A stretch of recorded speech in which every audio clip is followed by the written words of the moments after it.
Setelah kalian nonton video ini, gue yakin kalian akan ngerti apakah latihan kalian tuh sudah bagus atau latihan kalian biasa aja atau bahkan belum efektif. Jadi daripada kita babibu fafifu terlalu banyak teori, di sini gue akan ajarin kalian secara praktikal. Dan ini udah gue lakuin bukan cuma ke gue tapi ke klien-klien gue juga. Gue akan membahas terkait parameter yang digunakan untuk menilai latihan kalian itu bagus atau enggak. Sebelum itu perkenalkan, nama gue Daonik Senjaya. Gue adalah seorang fitness coach dan juga CEO dari Akademi Fitness. Gue udah bantu ratusan orang untuk mencapai badan impian mereka. Sekarang waktunya gue untuk bantu kalian. Jadi gue harap apa yang gue sharing di sini bisa berguna. Kenapa kita perlu yang namanya parameter? Karena tanpa parameter atau penilaian kita nggak bisa menilai apakah latihan kita udah bagus dan kita bisa tersesat di tengah jalan. Mungkin kita bertanya, sebenarnya gue udah progres atau belum ya? Jadi ini adalah beberapa parameter yang kalian harus perhatikan. Parameter pertama itu adalah kenyamanan. Jadi kalau tujuan latihan kalian itu selama-lamanya sampai kalian tua nanti, maka kita harus pentingin juga yang namanya kenyamanan. Kenyamanan ini berarti enjoyment atau kesenangan kalian dalam berlatih serta latihan yang bebas cedera itu sendiri. Kalau latihan atau pilihan gerakan kalian itu bikin kalian gak nyaman, buat apa kalian latihan? Karena pada akhirnya latihan tidak disesuaikan dan akhirnya bikin kalian cedera, itu malah bisa jadi tidak produktif. Jadi lupain dulu lah slogan dari orang-orang yang old school banget, no pain no gain. Menurut gue dalam konteks ini kita gak bisa aplikasiin kata-kata itu. Jadi misalkan seperti ini, sesimpel ketika kalian squat. Pernah gak lihat ada orang yang squatnya nonggeng, ada yang squatnya bisa lurus atas bawah dan turun sampai ke bawah. Kalau kalian adalah tipikal orang atau yang mempunyai tubuh untuk squat lebih nonggeng, kalian paksain lebih ke bawah gitu ya. Pada akhirnya kalian akan menciptakan kompensasi. Sehingga seiring berjalannya waktu, kompensasi yang tidak diinginkan ini kalau kalian nggak tahu cara untuk ngakalinnya, maka kalian akan lebih rentan terhadap cedera overuse. Mungkin juga ketika bicep curl, ketika kalian lagi ngikutin tren, harus memanjang, jadi kalian ngelakuin incline dumbbell curls. Padahal incline dumbbell curls itu membutuhkan shoulder extension atau mobilitas pada bahu lah istilahnya. Jadi kalau kalian nggak punya mobilitas ini, kalian paksain untuk ngikutin fitness influencer kesayangan kalian, pada akhirnya ya latihan kalian itu nggak akan nyaman dan pada akhirnya malah counterproductive. Jadi buat apa gitu loh. Jadi parameter pertama menurut gue yang harus kita utamakan itu adalah kenyamanan dari gerakannya. Udahlah, mungkin juga kalian gak usah untuk perhatiin, jurnal ini bilang gerakan ini paling optimal.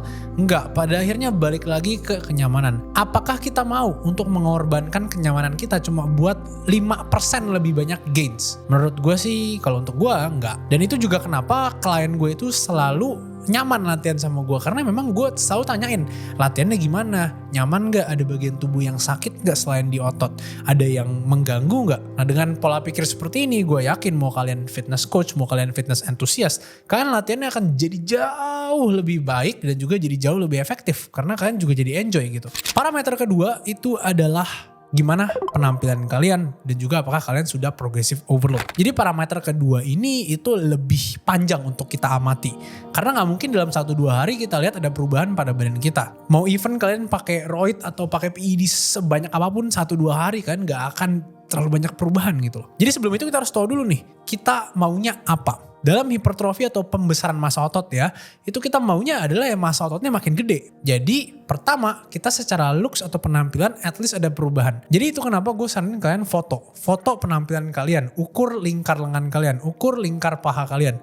Tujuannya apa? Biar ada perbandingan antara titik A dan titik B, antara Januari 2023 sama Januari 2024. Biar kalian tuh bisa punya gambaran kalian tuh udah berkembang belum sih. Nah selain dari ukuran lengan, ukuran kaki dan juga looks atau penampilan, kita juga bisa untuk melihat sesuatu yang lebih pendek, yaitu adalah progressive overload. Parameter yang ini itu juga harus dicatat. Kenapa ini penting? Karena kita harus bisa untuk melihat adanya kenaikan performa. Otot yang lebih besar itu bisa menggenerasi gaya yang lebih besar juga. Jadi kalau misalkan kalian bandingin dari titik A ke titik B, misalkan dalam 6 bulan sekali, 3 bulan sekali, atau bahkan 2 bulan sekali, kalian harus melihat adanya kenaikan dari top performance kalian. Maksudnya gini, mungkin dalam minggu ke minggu kita nggak bisa untuk progressive overload atau ngalahin PR sebelumnya yang udah pernah kita lakukan. Misalkan pada pas bench press kalian paling bagus 100 kilo kali 10 reps. Mungkin aja di minggu selanjutnya, mungkin 2 mingguan, itu kan nggak bisa untuk nge-break lebih banyak dari itu. Itu nggak apa-apa, asal dalam jangka waktu 3 bulan, 4 bulan, kalian bisa lihat ada kenaikan yang cukup terlihat. Misalkan dari 100 kilo kali 10 repetisi, bisa 110 kilo kali 10 repetisi, atau bahkan 100 kilo kali mungkin 15 repetisi. Jadi kenaikan ini itu kalian harus ukur dan kalian harus catat. Dan mencatat ini itu juga bisa membantu kalian untuk ngeliat, oh minggu ini harus angkat segini, minggu depan kita coba naikin 1 repetisi, minggu depannya coba naikin 1 repetisi, minggu depannya coba naikin 5 kilo misalkan. Jadi dari parameter ini, 2 parameter ini yang tadi, progressive overload dan juga looks, ini harus dicatat dan juga dilihat dalam jangka waktu yang lebih panjang. Parameter yang ketiga itu adalah pump dan juga DOMS. Gue tahu gue bakal dibacotin, bang, pump itu kan gak berarti kalian menambah otot bang. DOMS itu juga gak berarti kita membangun otot bang. Tanpa DOMS juga kita bisa untuk membangun otot bla bla bla, fafifu babibu. Meski dua hal ini gak 100% terhubung sama kenaikan massa otot, tapi gue suka untuk menjadikan ini sebuah proksi atau penilaian. Kebetulan hal yang membuat pump dan juga DOMS itu sama halnya dengan yang membuat massa otot. Meskipun mekanisme ini mungkin aja berbeda. Kalau pump mungkin kalian gak usah train to failure juga bisa nge-pump. Kalau DOMS mungkin juga gak harus latihan sampai mencet, bisa juga DOMS. Tapi hal yang menyebabkan massa otot kalian naik yaitu mechanical tension itu juga bisa berimbas pada dua hal ini. Meskipun sekali lagi gue ingetin mekanismenya mungkin aja berbeda. Jadi gimana caranya kita pakai pump dan DOMS sebagai parameter?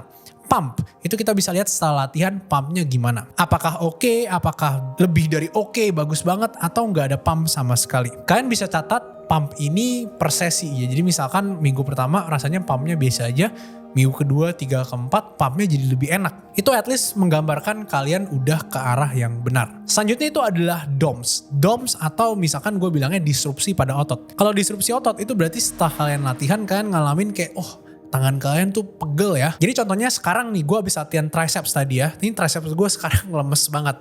Dan itu adalah muscle disruption. Kalau misalkan bener otot yang tertarget, misalkan kalian latihan triceps dan triceps kalian pegel, berarti kalian udah ngelakuin gerakan yang cukup efektif. Jadi disrupsi ini mungkin terjadi 1-2 hari ya. Otot kalian tuh ada ngerasa lemes gak? Atau ada tanda-tanda ya dia terlatih atau enggak. Sama hal dengan DOMS. Tapi DOMS itu mungkin munculnya lebih telat daripada disrupsi. Mungkin muncul di hari besoknya atau 2 hari setelahnya. Misalkan hari Senin kalian latihan kaki, hari Selasa dan hari Rabu mungkin kakinya masih sakit. Nah itu adalah tanda kalian juga udah ngehit kaki kalian dengan cukup efektif. Tapi ingat, kalian juga harus ingat lagi sama parameter yang nomor 2 tadi. Kalau misalkan kalian ngerasain pump doang tanpa adanya progressive overload, ya itu semua sia-sia. Jadi pump dan DOMS ini sebenarnya kita lihat cuma sebagai proxy atau parameter jangka pendek aja. At least biar kalian tahu arahnya kemana. Gue tahu yang gue sebutin ini mungkin aja buat kalian masih baru dan kalian jarang untuk mencatat hal seperti ini. Tapi percayalah sama gue, tanpa evidence atau tanpa adanya bukti kalian progress, kalian juga akan tersesat. Meskipun nih kalian tuh udah progress, tapi gak ada yang nyemangatin kalian, gak ada yang ngasih tahu kalian, oh lu tuh udah progress loh. Karena jika kita cuma ngandelin, kita ketemu teman lama kita terus dia bilang, oh otot lu gedean dong, itu mungkin lama banget gitu ya. Misalkan 6 bulan sekali, 1 tahun sekali kalian baru mungkin ketemu teman lama kalian. Dan itu menurut gue adalah metode nge-track yang kurang efektif ya, karena kita sebisa mungkin ingin istilahnya mengetahui arah jalan kita itu dengan cepat. Jadi gue harap parameter ini, 3 parameter ini itu bisa kalian pakai dengan baik untuk mengetahui latihan kalian tuh udah efektif atau belum. Gue Doni Senjaya, sekali lagi kalau kalian suka belajar fitness, jangan lupa untuk join Akademi Fitness. Sampai jumpa di video yang selanjutnya.